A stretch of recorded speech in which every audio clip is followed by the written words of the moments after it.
अगर मैं आपसे अभी समय पूछूं तो आप अपने स्मार्ट वॉच या फिर अपने स्मार्टफोन से मुझे समय एएम या फिर पीएम में बताएंगे।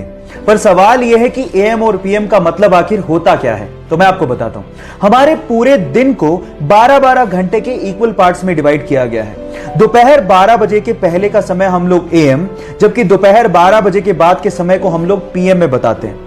अब एएम का मतलब होता है एंटी मरीडियन, यानी कि दोपहर 12 बजे से पहले, और पीएम का मतलब होता है पोस्ट मरीडियन, यानी कि दोपहर 12 बजे के बाद। अब ये भूलिएगा मत। क्या आपको पहले से बात पता थी? और नहीं पता थी तो चैट सेक्शन में लिखना मत भूलिएगा। गाइस, आप लोगों ने मर्सिडीज कार ब्रांड के बारे में तो सुना होगा, लेकिन उसमें सबसे फैसिनेटिंग चीज है उसका लोगो। लेकिन मेरा सवाल यह है कि उस लोगो में जो 3 लाइनें होती हैं वो किसको रिप्रेजेंट करती हैं? क्या उसका कोई मतलब होता है? मैं आपको बताता हूं। उस लोगो में वो 3 लाइनें लैंड, वाटर और एयर इसको रिप्रेजेंट करती हैं, मतलब धरती, पानी और हवा। अब जिसने भी ये लोगो डिजाइन किया था उसका मकसद ये था कि इन फ्यूचर ये कंपनी लैंड, वाटर और एयर में दौड़ने वाले प्रोडक्ट बनाएगी और उसमें बादशाहत को हासिल करेगी। है ना ये फैसिनेटिंग? क्या इसके पहले तक ये फैक्ट आपको पता था? और नहीं पता था तो चैट सेक्शन में लिखना मत भूलिएगा।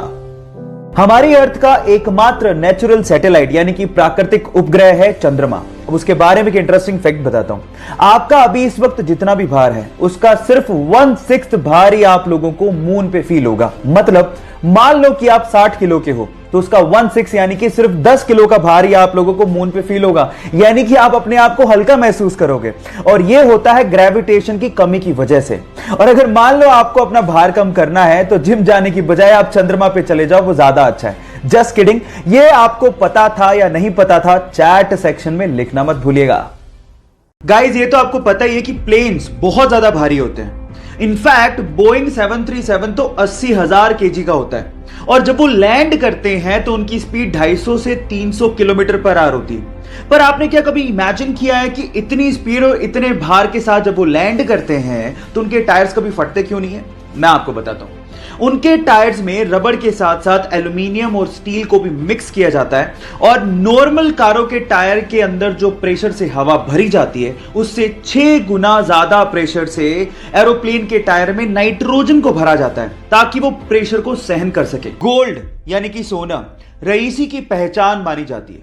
लेकिन सवाल यह है कि अर्थ की क्रस्ट में तो बहुत सारे मेटल मिलते हैं, फिर गोल्ड को ही इतनी तवज्जो क्यों दी जाती है? मैं आपको बताता हूं। गोल्ड एक ऐसा मेटल है जिसपे कभी जंग लगती ही नहीं है।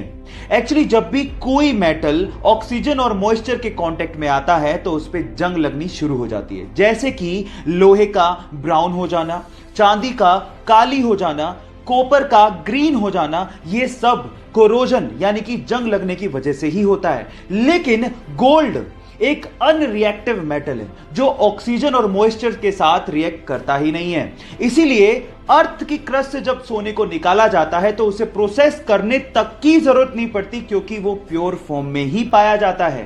मोटरसाइकिल सवार रेलवे क्रॉसिंग के दौरान रेलवे के फाटक को देख ही नहीं पाता, और वो सीधे जाके रेलवे फाटक से टकराता है और सीधे रेल की पटरियों पे गिर जाता है।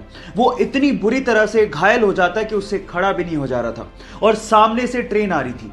यह देखकर पास में खड़ा एक युवक भागता हुआ आता है और उसे रेल की पटरियों से खींचता है, और उसकी बाइक को रेल की पटरियों से खींचता है और उसकी जान बचाता है। अगर आखिरी समय पर वो बहादुर लड़का नहीं आता तो शायद आज वो बंदा जिंदा ही नहीं होता। सो गाइस, उस बहादुर लड़के की बहादुरी के लिए 1 लाइक तो बनता है। आज अगर हमें जरा सी भी चोट लग जाए तो हम लोग तुरंत बैंडेड का इस्तेमाल कर लेते हैं ताकि खून को बहने से रोका जा सके। लेकिन क्या आपको पता है कि बैंडेड के इन्वेंशन से पहले यह काम कैसे होता था? मैं आपको बताता हूं। पुराने जमाने में खून के थक्के को जमाने के लिए या फिर खून के बहाव को रोकने के लिए मकड़ी के जाले का इस्तेमाल होता था। जी हां गाइस, क्योंकि मकड़ी के जाले में विटामिन के होता है तो वो खून के थक्के को जमाने में मदद करती है।